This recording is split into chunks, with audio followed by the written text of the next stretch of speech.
Jesus is a copy of pagan cultures of Christianity. Is a copy from pagan cultures that Jesus is the same that Horus, this Egyptian god. So yeah, seems to be this weird dumb trend that Jesus never existed, and again, as with everything else we discuss, it is dumb, ridiculous, bad argument. First thing I think to be said here. So this is known as Jesus Mythicism, the idea that Jesus never existed. And the first thing to be said here is that when it comes to the academic scholarly community, when it comes to the academic scholars, the historians who are doing work in these fields of ancient culture and whatnot, the Jesus mythicist view, the view that Jesus never existed, it is what flat Earth is to science. In other words, just like flat Earth to science is ridiculous and nobody takes it seriously in the academic community, the idea that Jesus never existed is like the flat Earth idea, but for the historical community. No one takes it seriously. Bart Ehrman has said this before. Bart Ehrman, by the way, is an agnostic leaning towards atheism. He's not a believer. He's a New Testament scholar. He says that I know in the crowds you all run around with, it's commonly thought that Jesus did not exist. Once you get outside of your conclave, there's nobody. This is not even an issue for scholars of antiquity. There is no scholar in any college or university in the Western world who teaches classics, ancient history, New Testament, early Christianity, any related field who doubts that Jesus existed. It makes you look foolish to the outside world. So the first thing to be said is there is no backing for this. It's no one takes it seriously. Again, it's a flat Earth kind of conspiracy view to the historians. Moreover, there's this idea that maybe some people named Jesus existed or whatever, but he was a copy of these ancient myths, like Osiris, Dionysus, Mithras, and so on. The Jesus mythicists will claim, well, there are similarities between some of these views, but really these similarities aren't very similar, and there's nothing substantially similar about them. None of these are actual parallels, and a lot of these aren't even true, honestly. And for example, take a look at, again, Mithra. It is claimed that Mithra was born from a virgin, allegedly, and Jesus was born from a virgin. See, look, there's similarities. Well, one, that wouldn't prove much, even if that were true. But second, that is simply not true. Mithra was not born of a virgin. The origin of Mithra is that he emerged out of a rock.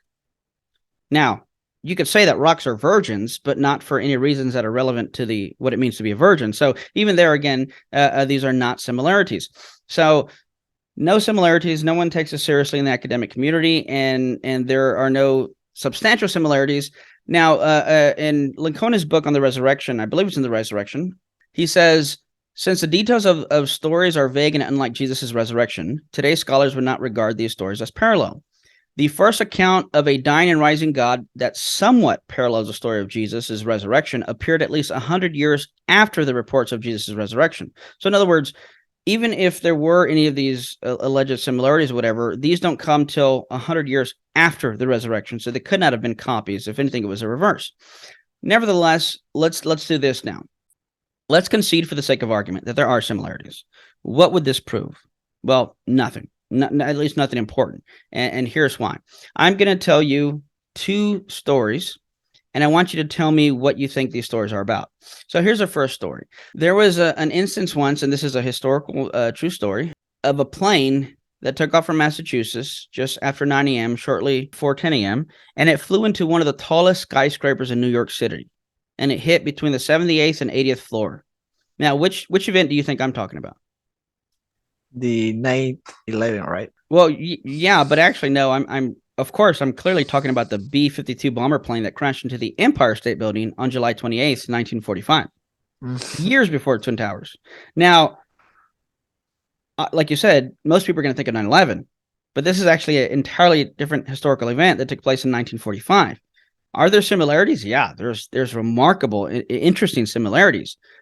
But what follows from this? Does it follow that therefore 9/11 didn't happen, or that it was a copycat version of the previous plane crash into one of the tallest skyscrapers? No. Coincidence? Sure. But does it prove anything? No. They're both still historical events. Now here's another story. Again, tell me what you think I'm thinking of. This story is about the unsinkable ship.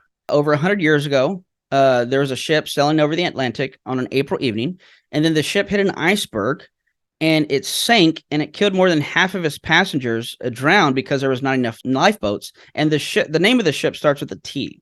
What story am I talking about? I think we'll say Titanic. No, of course not. I'm talking about the fictional story written in a novel by Morgan Robertson in 1898 called The Wreck of the Titan. Now, again, this is bizarrely coincidental, and this happened years before the Titanic, 14 years before the account of the Titanic.